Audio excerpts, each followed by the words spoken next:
예, 오늘 하실 교재는 저번 시간에 두 단계에 걸친 주 예수 그리스도의 재림에 관해서 이제 보셨고, 휴거가 먼저 있고 비밀 가운데 오셨다가 믿는 성도들을 다 이제 하늘로 데려가시는 그런 일이 있고, 7년 대환란이 지난 다음에 이제 영광스러운 모습으로 우리에게 성도들과 함께 내려오셔서 천년왕국을 이제 다스리시는 그런 일이 있다는 것을 저희가 배웠습니다. 성도의 휴거에 대해서 한번 이제 보실 겁니다. 휴거란 말은 전에도 말씀드렸지만 성경에는 없는 용어입니다. 하지만 이것만큼 또 성경적인 가르침을 표현할 수 있는 단어가 없기 때문에 이걸 씁니다. 휴거란 말이 무엇인가? 한마디로 들려 올라간다는 겁니다. 들려 올라간다. 코트업이라서 캐치하는 것이죠. 잡는 거. 그걸 어디로 잡는가? 올려서 잡는 거죠. 잡아서 올리는 겁니다. 한마디로. 그거를 이제 말씀하고 있습니다. 휴거는 하나님의 대언의 달력에서 일어날 사건입니다. 그러니까 하나님이 영원부터 계셨죠. 그게 우리 영원이 뭔지 모릅니다. 우리는 시간 개념만에 살고 있는 사람이기 때문에. 그 다음에 사람과 땅을 지으시고 땅을 먼저 지으셨죠. 그 다음에 사람을 빛과 먼저 있었고 바다도 지으셨고 그 다음에 땅을 지으시고 바다도 만드시고 그 다음에 사람을 맨 마지막 날에 만드셨죠. 이런 달력이 쭉 있습니다. 하나님께서 작정하신 달력이 이제 쭉 있는데 그 사건 중에서 휴거란 단어가 있습니다. 휴거라는 용어는 성경에선 찾을 수 없지만 확실한 의미는 채에 올라간다는 것입니다. 사전 설명을 잠깐 해볼까요? 베드로후서 3장 4절 잠깐 보실까요? 베드로후서 3장 4절. 예, 전혀 교재에는 없습니다. 베드로후서 3장 4절 보시면 요즘 세상 사람들은 이렇게 이야기합니다. 예수님께서 오시냐? 그런 거 없다. 지금 예수님께서 오신다고 죽으신 다음에 2000년 지나지 않았냐. 2000년 지났는데 아무도 안 오시지 않느냐. 이렇게 이야기를 하죠. 그렇게 어떻게 이야기하면 이렇게 얘기합니다. 베드로후서 3장 4절. 이르되 그분께서 오신다는 약속이 어디 있느냐. 조상들이 잠든 이래로 모든 것이 창조의 시작 이후로 있었던 것 같이 그대로 계속되느니라 하니라. 지금 사람들 이렇게 이야기하는 거죠. 믿지 않는 사람들은 이렇게 이야기합니다. 창조 이후로 예수님께서 오신다는 약속이 어디 있느냐. 그냥 옛날에 창조된 것처럼 진화론처럼 그냥 쭉 그냥 지나가는 것이다. 예수님께서 오시는 거 아니다. 라고 이렇게 이야기하십니다. 우리는 그렇게 믿지 않습니다. 그런데 우리는 주의 날이 오신다는 것을 알고 있습니다. 베드로후서 3장 10절 11절 보시면 이렇게 말씀하고 있습니다. 그러나 주의 날이 밤의 도둑같이 오리니 그날에 하늘들이 큰 소리와 함께 사라지고 원소들이 뜨거운 열에 녹으며 땅과 그 안에 있는 일들도 불태워지리라. 그런즉 이 모든 것이 해체되리니 너희가 어떤 사람이 되어야 마땅하겠느냐? 라고 말씀하고 계시죠. 어떤 사람이 되어야 됩니까? 주님 믿는 사람이 되어야 되는 겁니다. 주님 안 믿으면 이 해체될 때, 땅이 해체될 때 영원한 지옥불로 들어가는 사람밖에 안 되는 것입니다. 그래서 우리는 주님께서 오신다는 재림의 약속을 굳게 믿고 있습니다. 재림에 대한 말씀은 성경에서 신약 성경에만 318이 나옵니다. 초림보다 훨씬 많이 나옵니다. 초림이 한 8배쯤 나옵니다. 그런데 지금 재림에 대해서 아무도 말하지 않죠. 왜 말을 하지 않습니까? 다미 선교 때문에 그렇습니다. 다미 선교 때 주님께서 오신다고 막 방방방 뛰면서 이날 몇 월 며칠 몇 시에 오신다고 하면서 했는데 안 올라갔죠. 아무도. 그 뒤로 재림이라는 것이 이제 말하는 것이 이단 신앙화 되어 버렸습니다. 이거 말하면 이단이에요. 이제는 재림에 대해서 말하면 사단이 아주 교묘하게 작동을 해가지고 다미 선교라는 이런 이단을 작동시켜가지고 모든 세상 사람들이 이 재림에 대해서 안 믿게 만들어버린 겁니다. 심지어는 정상적인 교회에서도 재림을 말하면 좀 이상한데 하고 나가게 만들어버린 거예요.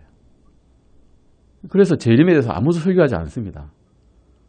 설교하면 이단이라 말하니까 장로교에서도 말하지 않고 천주교에서는 더욱더 그렇고 천주교에는 사실은 또 천년왕국이라는 게 없습니다. 아예 개념 자체가 무천년입니다. 거기는 그냥 지금 있는 세상이 하늘님께서 예수님께서 오셔서 다스리는 것처럼 우리가 이스라엘의 대체자로서 그냥 신앙을 이어가면 된다 이렇게 말하거든요. 교리가 완전히 달라져 버린 겁니다. 그것 때문에 이런 것 때문에 휴거란 말을 하지 않습니다. 하지만 실제로 성경에는 재림이 초림보다 훨씬 더 많이 언급되어 있다는 것을 아셔야 되고 그래서 알아야 됩니다. 이게 대해서. 휴거라는 용어는 방금 말씀드렸듯이 체에 올라간다는 뜻이고요. 휴거에 대한 성경 구절이 핵심 구절이 여기 있습니다. 데살로니가 전서 보시겠습니다. 데살로니가 전서 4장 보시겠습니다. 데살로니가 전서 4장 13절에서 18절까지입니다. 데살로니가 교회는 바울이 몇 개월 있었는가 하면 3개월 잠깐 있었습니다. 3개월. 잠깐 있었던 교회에서 말씀 전했는데, 그리고 다른 데로 피신을 했는데 몇 주도 있지 않았죠. 실제로 있었던 몇 주도 있지 않았어요. 한 3주도 안 있었는데 이 교회에 말씀이 늘어나는 거예요. 교회가 생기고 말씀을 전하는 형제들이 생기고 믿음이 커지었습니다. 그래서 예수님을 믿게 되었는데, 예수님을 믿고 난 다음에 이 사람들이 이제 느끼는 걱정이 그거예요. 우리 부모님, 친지 다 예수님을 믿고 있었는데 죽었습니다. 박해를 받아서. 그러면 예수님께서 오신다는 약속이 이미 지나가 버린 건가? 그 죽은 사람들은 어떻게 되는 건가? 걱정을 하기 시작했어요. 그래서 바울이 주님의 말씀을 따라서 이 교회에 서신을 보냈습니다. 이것이 데살로니가 전서입니다. 13절에서 18절까지 잠깐 읽어보시겠습니다. 같이 읽으시겠습니다. 그러나 형제들아, 잠자는 자들에 관하여 너희가 몰기를 내가 원치 아니하노니 이것은 너희가 아무 소망 없는 다른 사람들 같이 슬퍼하지 아니하게 하려 함이라. 예수님께서 죽으셨다가 다시 일어나셨음을 우리가 믿거든 그와 같이 예수님 안에서 잠자는 자들도 하나님께서 그분과 함께 데려오시리라. 우리가 주의 말씀에 의거하여 너희에게 이것을 말하노니 곧 주께서 오실 때까지 살아서 남아있는 우리가 결코 잠자는 자들보다 앞서지 못하리라. 주께서 호령과 천사장의 음성과 하나님의 나팔 소리와 함께 친히 하늘로부터 내려오시리니 그리스도 안에서 죽은 자들이 먼저 일어나고 그 뒤에 살아서 남아있는 우리가 그들과 함께 구름들 속으로 채어 올라가 공중에서 주를 만나리라. 그리하여 우리가 항상 주와 함께 있으리라. 그러므로 이 말씀들로 서로 위로하라. 아멘. 이게 휴거에 대한 직접적인 언급입니다. 바울이 그냥 자기의 생각에 의해서 말한 게 아니죠. 15절 말씀해 보시면 우리가 주의 말씀에 의거하였다고 기록하고 있습니다. 내 생각대로 하는 게 아니고 옛날에 본 걸 말한 게 아니라 주의 말씀에 의거하여, 구약 성경 말씀도 사실 아닙니다. 그냥 주님께서 직접 주신 말씀들로 인해서 바울이 이것을 깊이 깨달아가지고 걱정하고 있는, 근심하고 있는 데살로니가 교회 교인들에게 이 서신을 보낸 것입니다. 결론적으로 18절에서 그러므로 이 말씀들로 서로 위로하라고 말씀하고 있죠. 결국은 죽은 자들이 먼저 일어나게 되고 그 뒤에 살아남아 있는 자들이 들려 올라갈 것이다. 죽은 자들 결코 내버려 두지 않으냐 하신다. 걱정 안 해도 된다. 라고 말씀하고 계신 겁니다. 비슷한 구절이 고린도전서 보시겠습니다. 고린도전서 15장 51절 52절입니다. 고린도전서 15장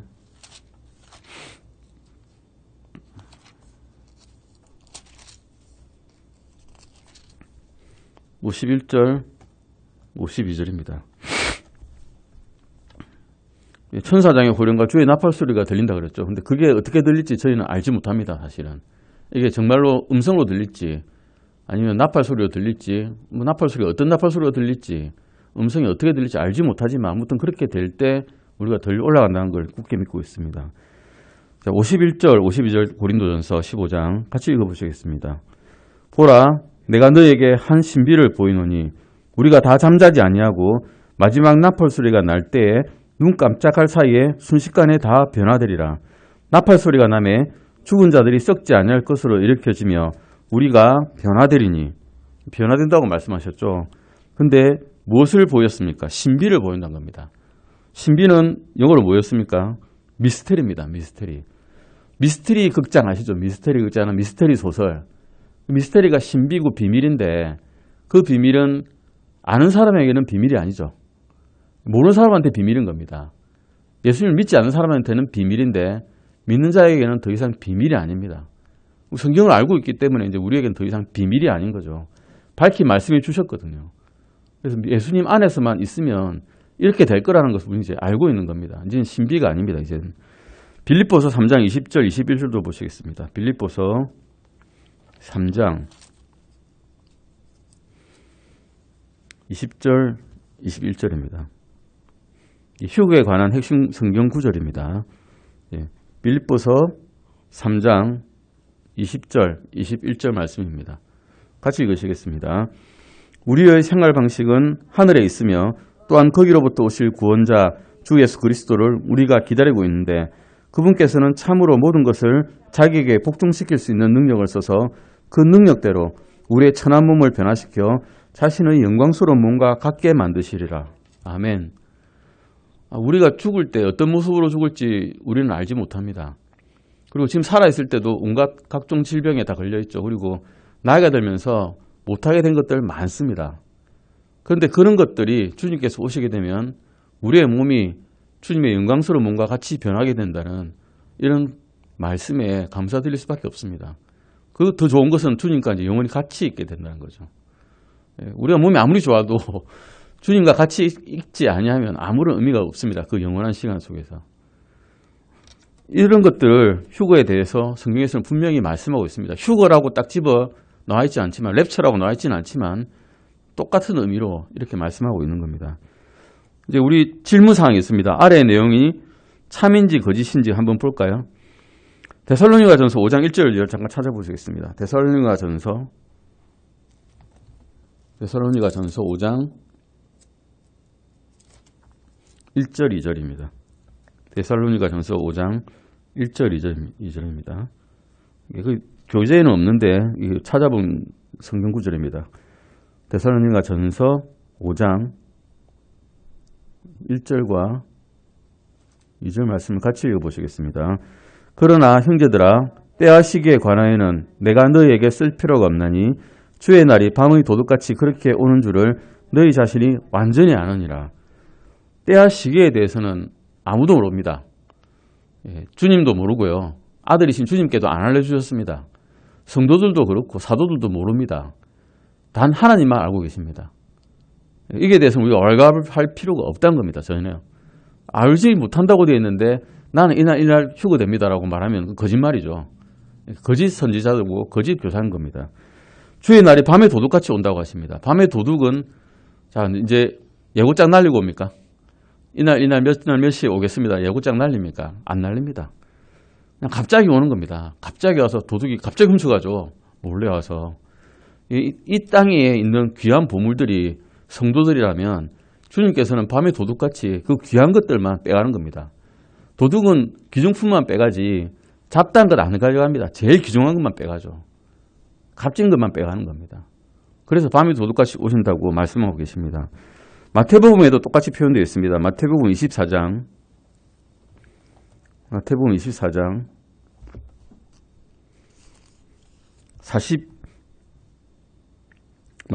42절에서 44절입니다.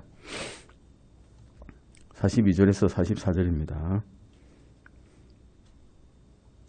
예, 마태복음 24장 42절에서 44절까지입니다. 예. 찾으셨으면 같이 읽으시겠습니다. 그러므로 깨어있으라. 어느 시각에 너희 주가 올지 너희가 알지 못하느니라. 그러나 이것을 알라. 만일 도둑이 어떤 경점에 올지 집주인이 알았더라면 깨어있어 자기 집이 뚫리지 않게 하였으리라. 그러므로 너희도 준비하고 있으라. 너희가 생각하지 않은 시각에 사람의 아들이 오느니라. 항상 준비하고 있으라는 겁니다. 항상 깨어있을 수는 없죠. 우리 잠자입니다. 자지만 마음의 준비 태세는 언제든지 주님 오실 때 부끄럽지 않게 주님 볼 수 있도록 깨어있으라고 말씀하고 계십니다. 이것은 휴거는 순간적인 사건이다라는 말은 그러면 참일까요? 거짓일까요? 참입니다. 어느 시각에 올지 모르지만 순간적으로 일어나는 겁니다. 그때 되면 세상 사람들은 깜짝 놀랄 거예요. 운전하고 있는데 갑자기 사고가 나는데 차를 들어보니 사람이 없습니다. 비행기 운전하고 있는데 조종사가 갑자기 없어집니다. 큰 사고가 날 겁니다. 트럭 운전하고 있는데 갑자기 트럭 운전사가 없어져가지고 차가 아무 데나 충돌하고 있습니다. 이런 큰 사건 사고가 세계 곳곳에서 일어나는데 아무도 그 원인을 모릅니다. 이런 일들이 생길 거란 겁니다. 이것이 휴거의 사건입니다. 2번 잠깐 찾아보겠습니다. 휴거는 죽은 그리스도인들, 즉 그리스도 안에서 잠자는 자들에게만 해당된다. 이게 뭐 만이라면 좀 이상하죠. 이게 참일까요? 거짓일까요? 예, 거짓입니다. 깨어있는 우리도 죽지 않고 엘리야처럼 하늘로 들려 올라갈 수 있다는 겁니다. 엘리야가 그 모형입니다. 엘리야는 죽지 않았죠. 죽지 않고 들려 올라갔습니다. 이런 수가 있다는 겁니다. 3번 보시겠습니다. 휴거의 때에 주님께서는 자신의 성도들을 모아 하늘에 데리고 가시려고 그분의 천사들을 보내실 것이다. 참일까요? 거짓일까요? 예, 거짓입니다. 천사들 안 보내셔요. 직접 나타나세요. 귀한 보물들을 데리고 가시려고, 귀한 성도들을 데리고 가시려고 감사하게도 직접 오십니다. 아랫사람 안 시킵니다. 직접 오신다는 겁니다. 하지만 세상 사람들에게는 그걸 모를 겁니다. 세상 사람들. 주님이 오셨는지 안 오셨는지. 비밀리에 오시니까요. 그게 신비고 비밀이니까요. 아는 사람에게는 보이는, 믿는 사람에게만 들리는 그런 신비를 보여주시는 겁니다. 4번 보시겠습니다. 휴거의 때의 신자들, 성도들은 그리스도를 만나기 위해 공중으로 채어 올라갈 것이다. 참일까요? 거짓일까요? 참입니다. 예. 캐치업 된다 그러셨죠? 코트업, 랩처, 휴거된다. 들려 올라간다는 겁니다. 공중에서 우리는 예수님을 뵙게 될 것입니다. 근데 7년 환란기 지나고 천년왕국 오기 바로 직전에 이 땅에 있는 사람들은 땅에서 예수님을 보게 되겠죠. 그때 믿음을 끝까지 지키지 못했던 사람들은 참혹한 심판을 받게 됩니다. 포도즙 틀에 피가 1스타디온 사람의 허리만큼이나 이 피가 흥건한 일이 생길 거라고, 그 넓은 땅에 진노의 심판이 있을 거라고, 포도즙 틀을 자른 심판이 있을 거라고 말씀하고 있습니다. 5번 보시겠습니다. 휴거의 때에 그리스도인들은 산자와 죽은 자가 모두 영광스러운 부활의 몸을 입게 될 것이다. 참일까요? 거짓일까요?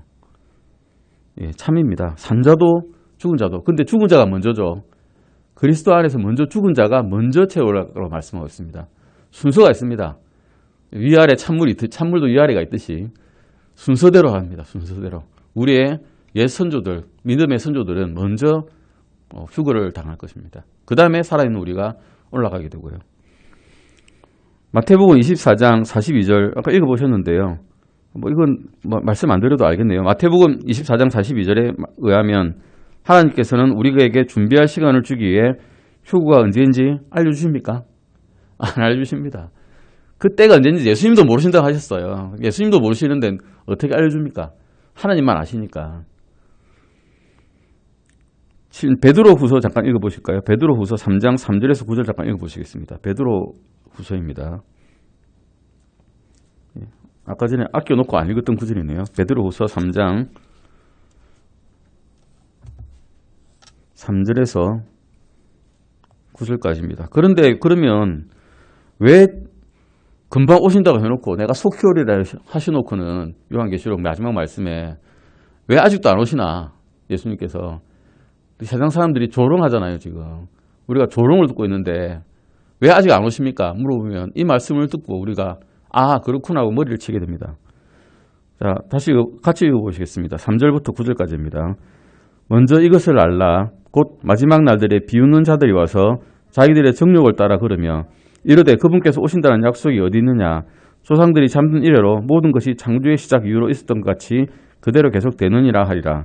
이는 그들이 이 사실 즉 하나님의 말씀에 의해 하늘들이 옛적부터 있었고 또 땅이 물에서 나와 물 가운데 서 있는 것을 일부러 알려 하지 아니하기 때문이라. 그것들에 의해 그때 있던 세상은 물의 넘침으로 멸망하였으나 지금 있는 하늘들과 땅은 주께서 같은 말씀으로 보관하여 간직하사 하나님을 따르지 않는 사람들의 심판과 멸망의 날에 불사르기 위해 예비해 두셨느니라. 그러나 사랑하는 자들아, 주께는 하루가 천년 같고 천년이 하루 같다는 이 한 가지 사실에 무지한 자가 되지 말라. 주께서는 자신의 약속에 의해 어떤 사람들이 더디다고 생각하는 것 같이 더디지 아니하시며 오히려 우리를 향해 오래 참으사 아무도 멸망하지 아니하고 모두 회개에 이르기를 원하시느니라. 머리를 탁 치게 됩니다. 아, 이래서 참으시는구나. 조롱당하시는 것을 좋아하시는 게 아니라 이 조롱하는 사람들조차 회개에 이르기를 원하시기 때문에 참으시는구나. 그래서 아직까지 안 오시는구나 라는 것을 알게 됩니다. 우리 인간의 역사는 성경대로 따르면 6,000년입니다. 지금까지.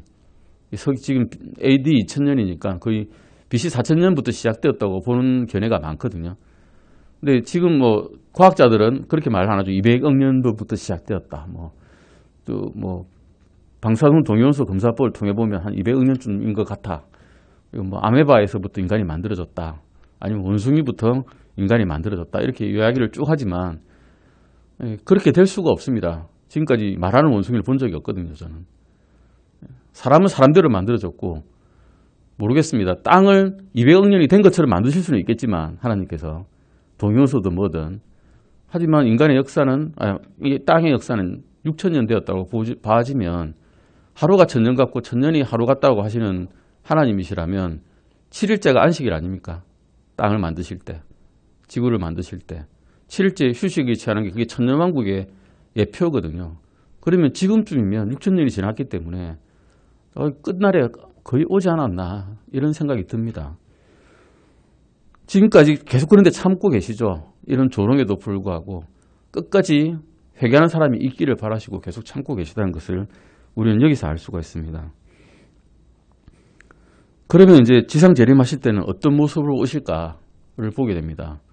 지상 재림할 때는 권 있는 왕의 모습으로 오십니다. 이제는 초림하실 때는 순하기 타고 오셨죠. 어린 순하기 새끼. 그 예루살렘 입성하셨어요. 옆에서 백성들이 호산나 호산나 하지만 초라하게 초라할 수밖에 없는 그런 모습으로 오셨는데 이제 왕으로 오실 때는 재림하실 때는 어마어마한 권능과 심판의 창을 들고 오실 겁니다. 이 날이 어떤 날인지를 보시겠습니다. 이 사건은 예수 그리스도의 재림의 두 번째 국면입니다. 요한계시록 19장 11절부터 16절 잠깐 보시겠습니다. 요한계시록 19장입니다. 19장 11절에서 16절까지입니다. 요한계시록입니다. 우리 지금 목사님께서 이 마지막 날에 가까웠기 때문에 요한계시록 강해를 사실 하고 있습니다. 주일 설교 시간에. 주일 설교 시간에 강의하는 거 흔치 않습니다. 시간 많아야 되거든요. 한 구절 다 따져봐야 되기 때문에 흔치 않은 것을 지금 하고 있습니다. 요한계시록 19장 11절에서 16절 같이 읽으시겠습니다. 또 내가 하늘이 열린 것을 보았는데 보라 흰말이라 그에 타신 분은 신실하신 분 참되신 분이라 불렸으며 그분은 의로 심판하시고 전쟁을 하시느니라. 그분의 눈은 불꽃 같았고 그분의 머리 위에는 많은 왕관이 있었으며 또 그분께 기록된 한 이름이 있었으나 그분밖에는 아무도 그것을 알지 못하더라. 또 그분께서 피에 담근 옷을 입으셨는데 그분의 이름은 하나님의 말씀이라 하느니라. 하늘에 있는 군대들이 희고 깨끗한 고운 암화포 옷을 입은 채 흰 말들을 타고 그분을 따르더라. 그분의 입에서 예리한 검이 나오므로 그분께서 그 검으로 민족들을 치시고 친히 세막대기로 그들을 다스리시며 또 친히 전능자 하나님의 맹렬한 진노의 포도즙 틀을 밟으시리라. 그분께서는 자신의 옷과 넓적다리에 왕들의 왕, 주들의 주라고 기록된 한 이름을 가지고 계시느니라. 아멘. 이 말씀에서 권능 있는 하나님의 예수님의 모습을 보십니까? 무서우신 분입니다. 이제는 믿지 않는 자에게는 심판하러 오시는 권능 있는 무서운 분입니다. 무서운 심판자죠. 11절에 보시면 이렇게 말씀하고 있죠. 그분은 신실하신 분이고 참되신 분이라고 나옵니다. 신실하시고 참되신 분. 하나님의 말씀에 기록된 바에 따라서 심판하시는 분이라는 겁니다. 은은 하나님의 말씀밖에 없거든요. 인간의 은은 누더기입니다. 그냥 대충 그냥 깨매가지고 너덜덜하지만 겉보기에만 그럴싸한 누더기일 뿐이고 진실된 것은 하나님의 말씀밖에 없기 때문에 그분은 신실하시고 참되신 분이라고 불립니다. 13절에 보시면 그분의 이름이 나옵니다. 그분께서 피에 담근 옷을 입으셨는데 그분의 이름은 하나님의 말씀입니다. 말씀이 빛이 되어 오신 분이라고 요한복음에 나오죠. 1장에. 말씀이란 겁니다. 그냥. 하나님의 예수님의 이름은 하나님의 말씀이란 겁니다. 하나님의 말씀이 또 다른 이름이십니다. 16절에 보시면 자신의 옷과 넓적다리에 이렇게 되어 있죠. 왕들의 왕, 주들의 주. 우리가 믿게 되면 어떻게 됩니까? 왕 같은 제사장이 됩니다. 그 왕들의 왕이신 겁니다. 우리의 왕이신 거죠. 이분은 왕들의 왕, 주들의 주라고 불리실 겁니다. 요한계시록 19장 14절도 보시겠습니다. 요한계시록 19장 14절입니다. 제가 읽겠습니다. 하늘에 있는 군대들이 희고 깨끗한 고운 암화포 옷을 입은 채 흰 말들을 타고 그분을 따르더라. 저는 말을 타지 못하지만 아마 이때가 되면 말을 탈 수 있을 것 같습니다. 하나님과 같이, 예수님과 같이 타게 되면 낙마하지는 않겠죠. 영광스러운 몸을 입고 있으니까. 이런 말씀에 따르면, 그리고 유다서 14절 15절도 보실까요? 유다서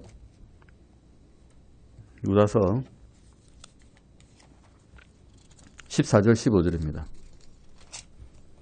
14절 15절입니다.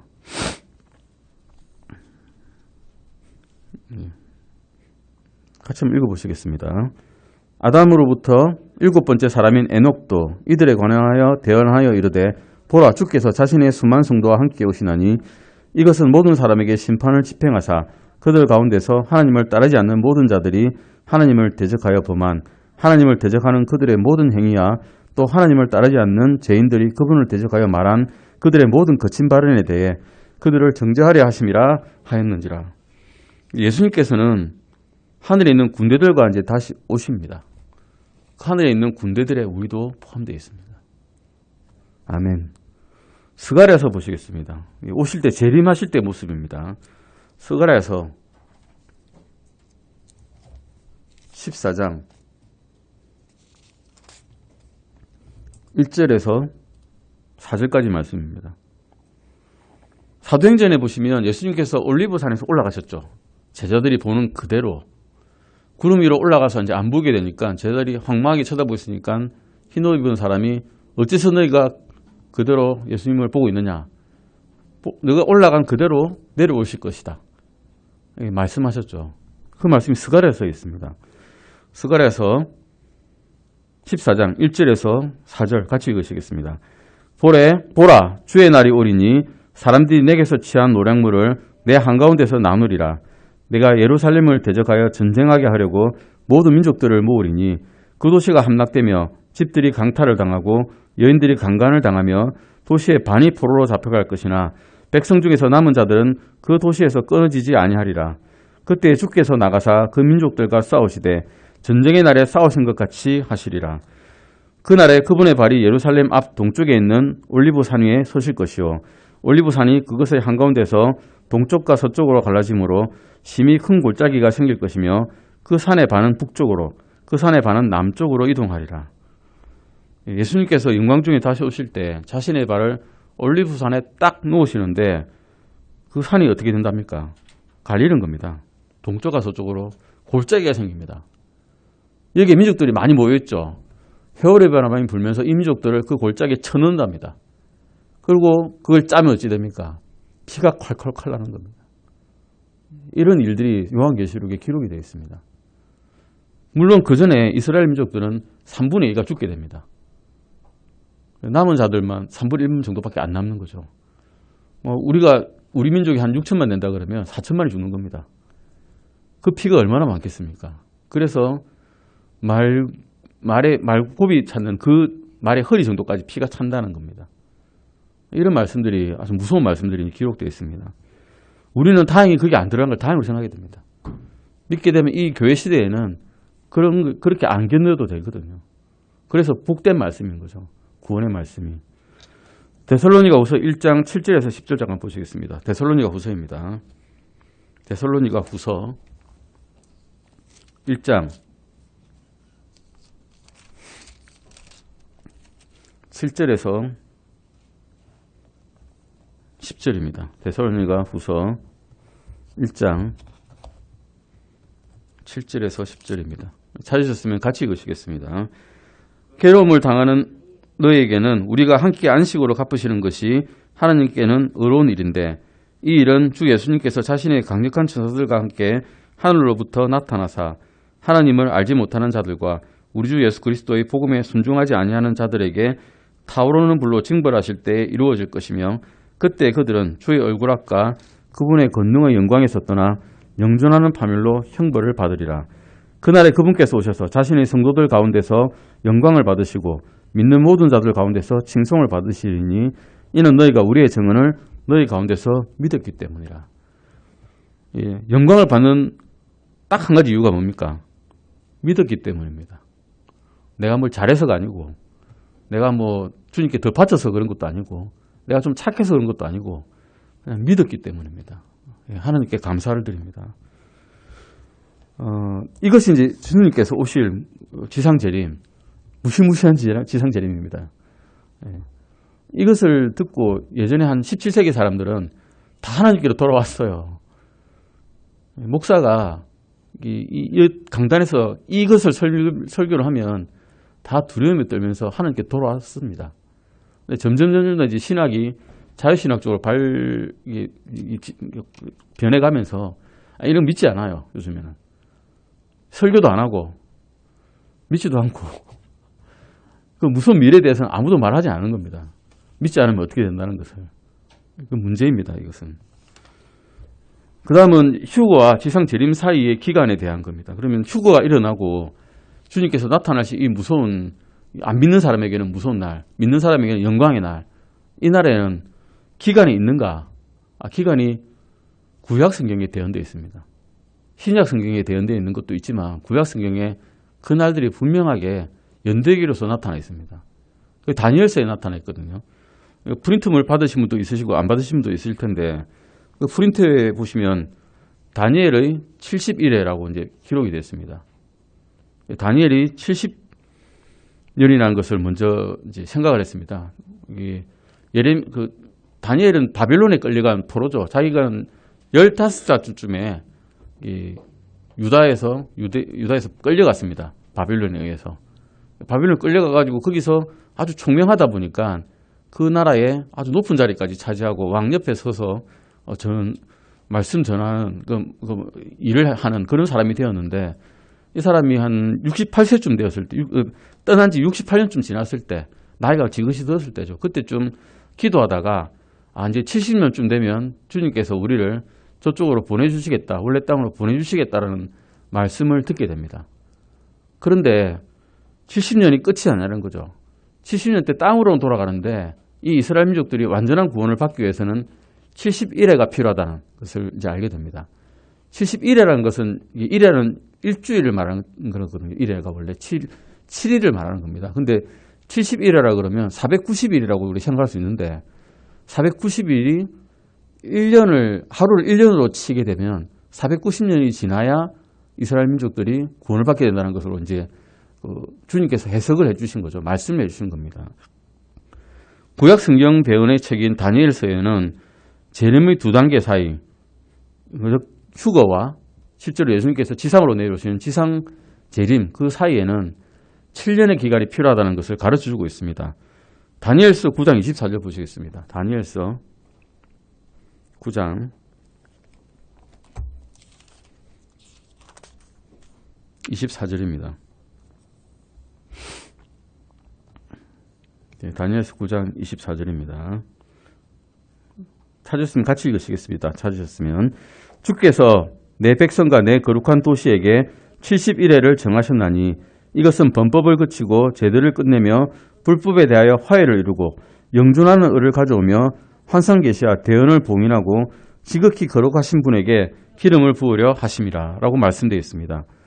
71회라 그러면 어쨌든 기간을 말하는 거죠. 490일이든 490년이든 기간에 대한 이야기입니다. 다니엘에서 9장 25절도 같이 읽으시겠습니다. 9장 25절입니다. 바로 밑에 있죠.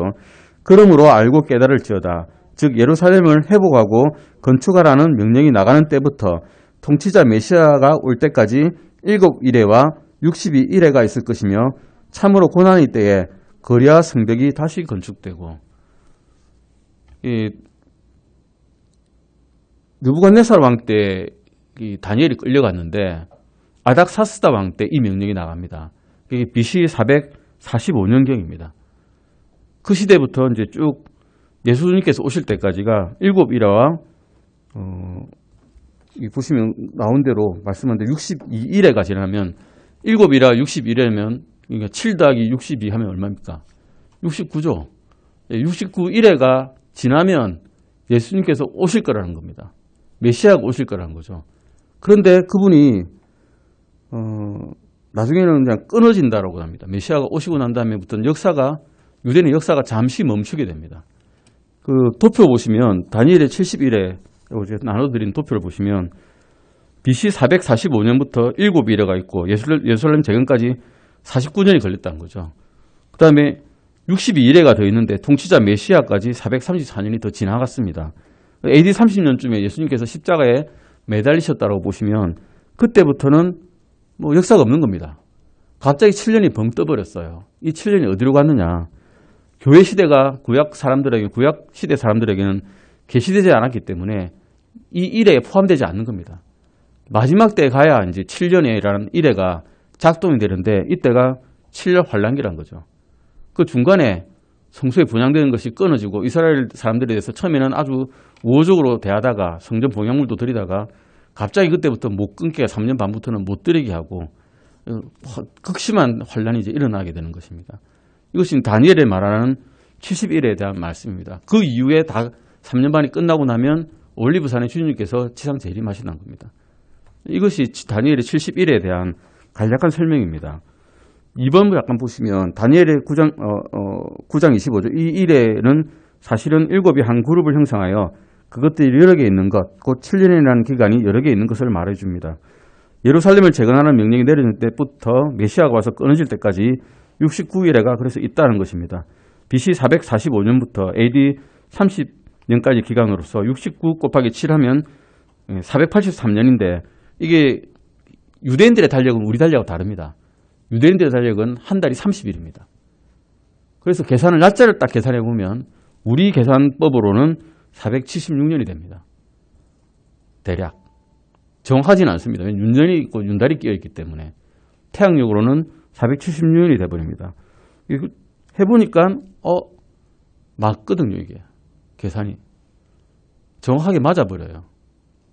이 역사적인 사실을 그래서 말씀하고 있는 겁니다. 다니엘은 역사서라고도 볼 수 있습니다. 대언서이지만 역사서인 겁니다. 그래서 다니엘서 9장 27절 잠깐 보실까요?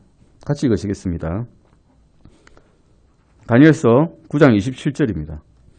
그가 많은 사람과 한 일해 동안 언약을 확정할 것이며 그가 그 일의 한중간에 희생물과 봉헌물을 그치게 하고 가정한 것들로 뒤덮기 위해 심지어 완전히 끝날 때까지 그것을 황폐하게 하리니 작작된 그것이 그 황폐한 곳에 쏟아지리라 하니라. 이것이 69일회가 끝나고 메시아가 끊어진 때에 아직 시작되지 않은 70번째 일회에 말씀하고 있는 거고 끊어지고 난 날부터는 교회 시대, 은혜 시대, 믿기만 하면 구원받는 시대를 열어주신 거고 이방인들의 시대가 된 겁니다. 유대인들의 시대는 끊어졌고 유대인들도 구원받을 수 있었는데 그때 예수님 받아들였으면 다행이죠. 안 받아들인 게 다행입니다. 받아들였으면 그때 바로 천년왕국이 오는 겁니다. 안 받아들이고 예수님을 십자가에 매달았기 때문에 우리가 그 은혜로 말미암아 예수님의 은혜로 말미암아 지금 이 은혜 시대에 살고 있는 겁니다.